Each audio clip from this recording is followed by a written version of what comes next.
Antoine aux sources.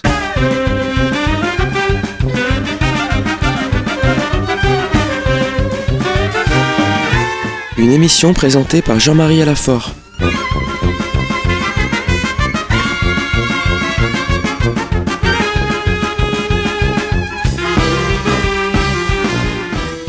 Tout a commencé à Jérusalem, la ville des prophètes et de la rédemption, où le Christ est mort pour rassembler dans l'unité les enfants de Dieu dispersés. En elle, tout homme est né, dit le psalmiste. En elle, tout chrétien y trouve ses racines et y découvre la richesse des traditions et des rites des églises qui la composent. L'esprit de la Pentecôte ne cesse de souffler depuis Jérusalem. La ville sainte se révèle être la mère de toutes les églises. Jérusalem, la cité du grand roi, ouvre ses richesses pour ceux qui savent écouter. Dans le cadre de notre série d'émissions sur les rois d'Israël, nous poursuivons cette semaine notre lecture du premier livre des rois et nous allons voir comment est-ce que la sagesse de Salomon s'exprime à travers donc sa gouvernance de son très grand royaume, de sa richesse et de sa sagesse.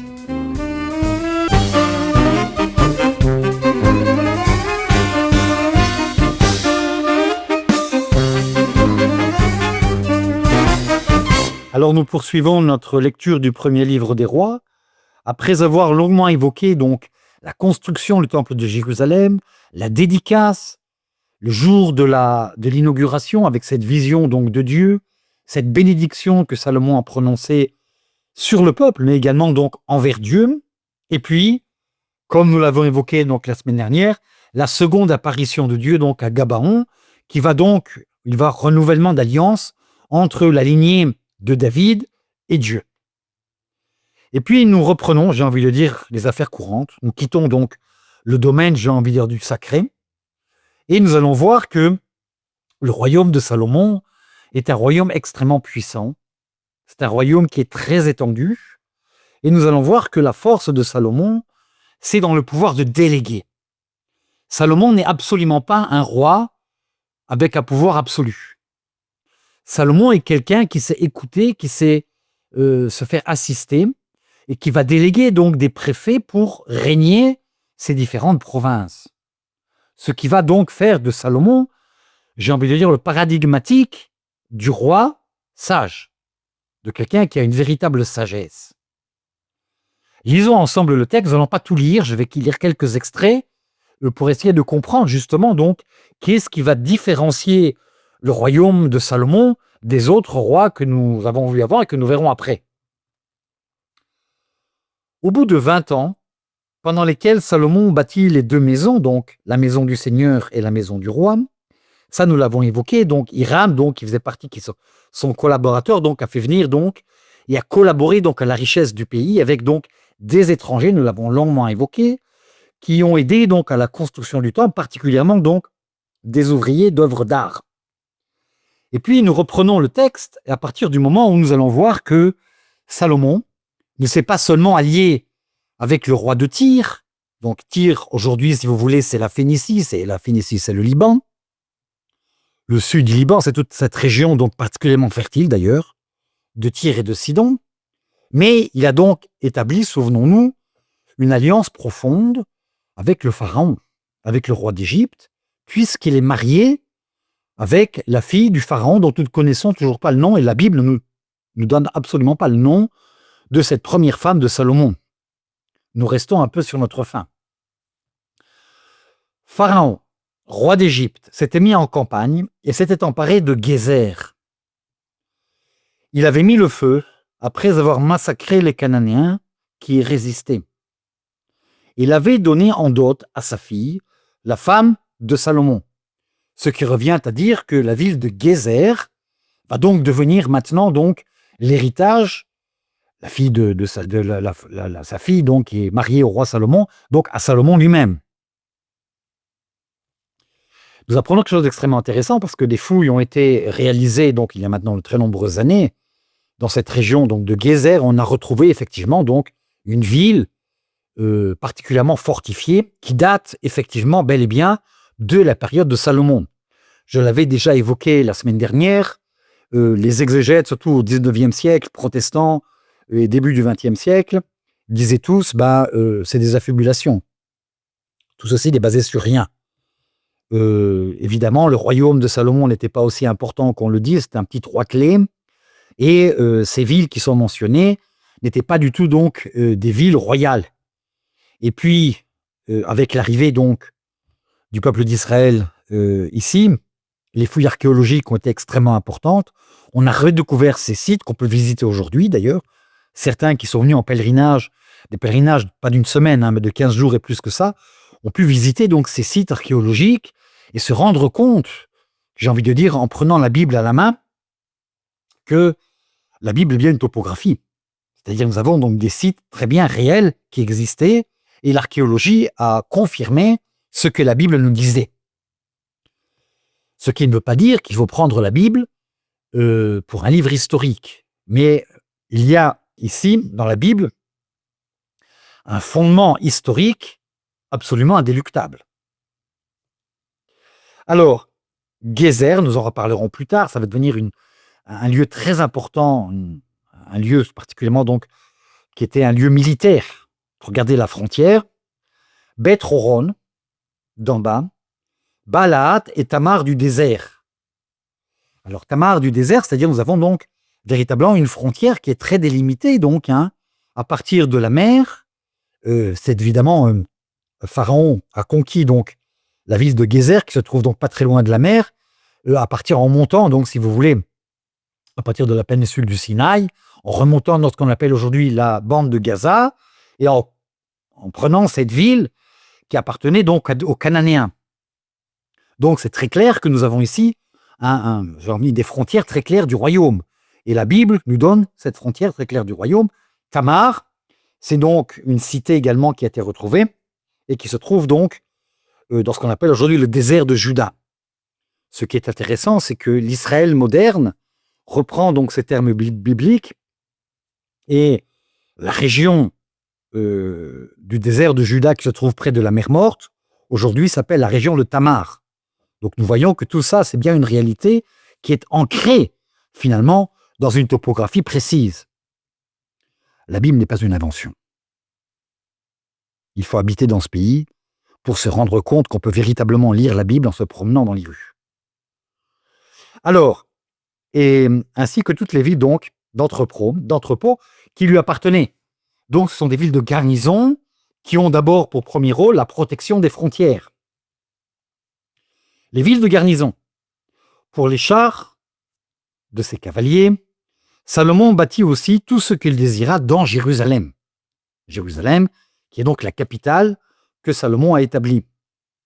Dans le Liban, dans tout le pays soumis à son autorité. Donc on voit que le royaume va du désert de Juda jusqu'au Liban.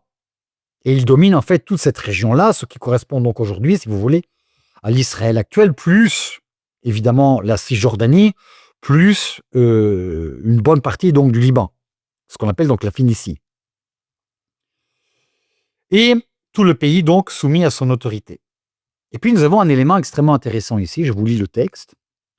Il restait toute une population, donc non juive, d'Amorites, de Hittites, de Périsites, de Hivites, de Jébusites, qui n'appartenaient pas aux fils d'Israël. Situation que nous connaissons encore aujourd'hui ici. Il n'y a pas en Israël que des juifs, il n'y a pas que des fils d'Israël. Il y a également des musulmans, il y a également des chrétiens de toutes les confessions, il y a également donc des druzes, il y a également donc des bédouins, il y a également donc, c'est-à-dire on a ici une foule de personnes en petite quantité, mais qui nous rappellent que cette terre de la promesse n'est pas exclusive. Et Salomon ne les massacre pas. Salomon ne les expulse pas. Salomon ne dit pas « ces étrangers doivent quitter le pays ». Ils nous polluent l'atmosphère. Les étrangers dehors, c'est la source de tous les problèmes. Absolument pas. Alors Salomon va faire ce qui était donc courant à son époque, et malheureusement, j'ai envie de dire ce que nous faisons aujourd'hui, il va donc les employer comme ouvriers. j'ai envie de dire, les ouvriers étrangers. Malheureusement, ici, nous connaissons encore cette question avec tous ces gens qui sont venus d'Afrique et qui habitent ici, donc, à Tel Aviv, à Jérusalem, particulièrement à Tel Aviv, qui viennent donc de ces pays d'Afrique qui ont été particulièrement traumatisés par différentes guerres, qui sont arrivés jusqu'aux frontières d'Israël, et qui sont ici des gens qui habitent ici, qui sont des travailleurs étrangers, et qui font partie de la population, mais qui sont quand même, il faut bien le dire, comme à l'époque de Salomon, un peu exploités. Il faut dire la vérité telle qu'elle est. Malheureusement, on n'a pas beaucoup évolué. Et donc, le texte biblique nous dit quelque chose d'extrêmement intéressant, c'est qu'ils étaient restés dans le pays, on ne les expulse pas, il n'y a pas d'ordre d'expulsion. Salomon n'a jamais expulsé personne, mais ils vont être soumis à la corvée. Salomon les recruta pour la corvée servile, jusqu'à aujourd'hui. On a l'impression d'avoir un texte prophétique, jusqu'à aujourd'hui. Salomon ne réduisit au servage aucun des fils d'Israël. Les fils d'Israël ne sont pas esclaves, ils sont des hommes libres. Car ils étaient des hommes de guerre, ses serviteurs, ses chefs, ses écuyers, ses chefs de chars et des cavaliers. Voici le nombre de chefs préfets affectés aux travaux de Salomon, etc. etc. Je ne rentre pas dans cette organisation extrêmement hiérarchisée, mais qui prouve la sagesse de Salomon, puisqu'il va donc déléguer tout ceci donc pour les différents travaux. Il va donc déléguer, il va donner des chefs, des préfets, ce qu'on appelle aujourd'hui des préfets, pour diriger donc ce royaume. C'est seulement lorsque la fille de Pharaon monta de la cité de David, dans la maison que Salomon lui avait bâtie, qu'il construisit le Milo. 3 fois par an, Salomon offrait des holocaustes et des sacrifices de paix sur l'autel qu'il avait bâti pour le Seigneur. Et il brûlait de l'encens sur l'autel qui était devant le Seigneur. Ainsi, donnait-il à la maison sa raison d'être. On est un peu surpris. On a l'impression que le temple de Jérusalem fonctionnait toujours. Il y avait des sacrifices perpétuels, mais les sacrifices perpétuels étaient assumés par les prêtres. 3 fois par an, il montait donc dans la maison de Dieu, le temple, pour lui-même faire des sacrifices. Les sacrifices sont interdits pour quelqu'un qui n'est pas prêtre, sauf pour le roi. Et il faisait brûler de l'encens donc devant l'autel du Seigneur. 3 fois par an, ça correspond bien sûr ce qu'on appelle donc aux 3 régalim, c'est-à-dire ce sont donc ces fêtes où on montait à Jérusalem pour voir Dieu et être vu de Dieu, ce qu'on appelle donc les 3 grandes fêtes de pèlerinage, on appellera plus tard des fêtes de pèlerinage, que seront donc la fête de Pâques, Pessah, la fête de la Pentecôte, Shavuot, et la fête de Sukkot. Donc Salomon, qui habitait Jérusalem, qui habitait pas seulement à Jérusalem, nous voyons très bien, il se promenait, montait à Jérusalem et sacrifiait pour les 3 grandes fêtes donc importantes du calendrier juif. Les fêtes fondamentaux, les fêtes qui sont des fondamentaux. La fête de Pessah, la libération du peuple d'Israël du pays d'Égypte, la fête de la Pentecôte, qui est la fête de l'Alliance, où Moïse a reçu donc les tables de l'Alliance. Toutes ces fêtes sont également des fêtes agricoles. On apportait des récoltes au temple de Jérusalem, et la fête du vin, donc, qui commémore donc la fête de Sukkot, qui est donc la commémoration de la traversée du peuple d'Israël pendant 40 ans dans le désert. Donc, nous avons ces 3 fêtes principales qui étaient donc célébrées en grande pompe, et c'est le roi lui-même qui venait donc présenter l'Holocauste, faire le sacrifice. Et puis, continuons le texte, il est extrêmement intéressant. Nous allons apprendre quelque chose d'important. Pour ceux qui habitent ici, nous le savons tous. Pour vous qui habitez en France, c'est peut-être un peu plus difficile de voir, nous allons faire un peu de topographie. Alors, le roi Salomon construisit une flotte. Les Israélites, j'ai envie de dire, pas les Israéliens, les Israélites, n'ont pas le pied marin. Ils ont peur de la mer. Ils ont extrêmement peur de la mer. Ce n'est pas leur domaine. Les Phéniciens sont des spécialistes de la mer. Les Égyptiens, pas les fils d'Israël. Et Salomon va faire quelque chose d'extrêmement intéressant. Il va construire une flotte à Etzion-Gever, qui est près d'Elat. Nous avons tous entendu parler du nom d'Elat. Elat, la première fondation d'Elat, c'est l'époque de Salomon. C'est-à-dire Salomon agrandit donc son royaume de façon absolument considérable et descend donc dans la mer Rouge, c'est-à-dire il y a un autre accès. Le peuple d'Israël n'est pas enfermé seulement donc d'un côté avec une frontière naturelle extrêmement aride, ce fameux désert. La Méditerranée de l'autre côté, il avait besoin donc d'une autre enclave pour sortir de cet enfermement, comme Israël d'aujourd'hui d'ailleurs, et c'est donc la mer Rouge. Et Elat va devenir donc une ville importante, un lieu important pour la flotte de Salomon. Il va donc construire une flotte. On voit que nous n'avons pas seulement affaire à un roi, à un politique, à un administrateur, mais quelqu'un qui s'occupe de la défense de son royaume. Et il a besoin donc d'une flotte pour défendre donc les frontières de son royaume. Donc à Elat, nous connaissons bien, c'est donc tout à fait donc près, au bord de la mer d'Éjon, pour ceux qui n'auraient pas compris, au pays d'Édom. C'est pas un pays particulièrement sympathique, hein. Aujourd'hui, quand on prend la route pour Elat, on a des kibboutz, etc. Mais il faut savoir que c'est vraiment le désert aride. Il ne pousse rien là-bas, hein. C'est vraiment le désert, au sens dur du terme. Et c'est le pays des Édomites. Pas des gens particulièrement sympathiques. Salomon sait faire des alliances. C'est sa grande force. Donc, il descend donc, il prend donc ce désert.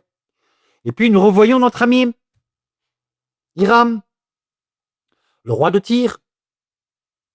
Le roi de Tyr qui lui est spécialiste dans les armes de guerre maritime. Il sait comment faire pour construire donc une flotte. Il sait construire des bateaux. Les Israélites n'ont aucune idée de ce que c'est qu'un bateau. Et le texte nous dit, Hiram, donc on ne répète même plus, on en parle tellement qu'on ne dit pas donc roi de Tyr, c'est évident. Envoya quoi? Des marins qui connaissaient bien la mer, des navires et ses serviteurs. Ils étaient avec les serviteurs de Salomon. C'est évident que Salomon, en voulant construire une flotte navale, il avait besoin donc des conseils de son ami le roi de Tyr. J'ai besoin de construire des bateaux, et je ne sais pas construire des bateaux. Que fait Hiram? Il va envoyer des serviteurs, des spécialistes, des ingénieurs, on dirait aujourd'hui, pour construire donc une flotte navale de la part de Salomon, pour Salomon. Et il travaille avec les serviteurs de Salomon. Ce qui est très intéressant dans tous ces textes-là, et je les ai relus avant, bien sûr, en texte original, en hébreu, ce qui est extrêmement intéressant, c'est que c'est toujours cette collaboration très profonde qu'il y a avec. C'est-à-dire, Salomon veut que les fils d'Israël apprennent de ceux qui ne sont pas fils d'Israël. Il n'y a pas ici à s'enorgueillir, et on voit que chez Salomon, il n'y a aucun orgueil de ce point de vue-là. C'est pas parce que je suis israélite, c'est pas parce que je suis français, c'est pas parce que je suis allemand que je suis meilleur qu'un autre. Et vous voyez que la fortification, le temple de Dieu a été construit avec la participation d'étrangers, et également la sécurité d'Israël est construite donc avec des étrangers. C'est-à-dire cette idée toujours de vouloir se replier, on est les seuls, on n'a pas besoin de l'aide des autres, c'est une idée qui est étrangère à la Bible. La Bible n'a pas peur, au contraire, c'est une ouverture extraordinaire. Et là, nous avons une véritable stratégie de la part de Salomon. Une stratégie politique, mais j'ai envie de dire une audace spirituelle. Nous n'avons pas peur. Nous ouvrons nos portes aux autres. Et nous avons besoin de l'autre. Nous ne connaissons pas tout, nous ne savons pas tout. Nous avons besoin d'être aidés. C'est absolument extraordinaire. Nous avons cette tendance aujourd'hui, n'est-ce pas, avec toute la tension que nous voyons, et particulièrement moi qui habite ici dans ce pays, on voit bien qu'on est sous des espèces de tensions depuis quelques années, et particulièrement ces derniers mois, où tout le monde se replie sur lui-même. Non. On ne peut plus avoir besoin d'aide de personne. On est les seuls qui comprennent véritablement la situation. Et la Bible, quand on lit bien le texte, nous apprend quelque chose d'autre, absolument. Il nous invite à l'ouverture, il nous invite à l'écoute. Il nous invite à ce que les autres nous apprennent. C'est assez extraordinaire que nous ne savons pas lire le texte. Donc, je termine. Ils parvinrent à Ophir et rapportèrent de l'or, 420 talents, qu'ils amenèrent au roi Salomon. Nous concluons toute cette petite lecture, ces quelques versets, par 3 choses qui sont extrêmement intéressantes, qui vont revenir régulièrement donc par rapport à la vie de Salomon. Salomon est d'une très grande sagesse. Il sait déléguer. Il a un royaume très grand. Il sait donc déléguer, c'est sa sagesse. Il sait s'appuyer sur les autres, y compris sur ses potentiels adversaires politiques. Il va faire alliance politique avec d'un côté le roi de Tyr, de l'autre côté le pharaon. La deuxième chose, c'est que, j'ai envie de dire, si je prends une terminologie qui est un anachronisme total, mais Salomon est l'exemple même de l'homme tolérant. L'étranger fait partie du peuple. Et puis le troisième élément, qui est extrêmement important, parce que c'est ce qui va caractériser, et on va garder ce souvenir de la personne de Salomon à cause de sa sagesse et de sa puissance économique, eh bien, le royaume d'Israël, son royaume est particulièrement puissant sur le plan économique, il y a beaucoup d'argent. Et régulièrement, on a donc cette chose qui va revenir, n'est-ce pas, cette richesse, ces pièces d'or, ces monnaies, qui va donc nous montrer, alors c'est évident qu'il y a une exagération, il ne faut pas prendre tout comme étant une réalité historique, mais ça veut nous montrer que la sagesse spirituelle et intellectuelle et politique engendre finalement donc la richesse concrète, financière du royaume d'Israël. Donc ici on a, si vous voulez, une sorte de rassemblement de tous ces éléments qui va donc finalement dans la mémoire collective faire de Salomon le roi par excellence, le prototype même du roi que tout le monde veut donc imiter. Et il est donc le prototype de l'imitation de tous les rois qui viendront par la suite. C'était Antoine aux Sources. Une émission présentée par Jean-Marie Alafort de Jérusalem.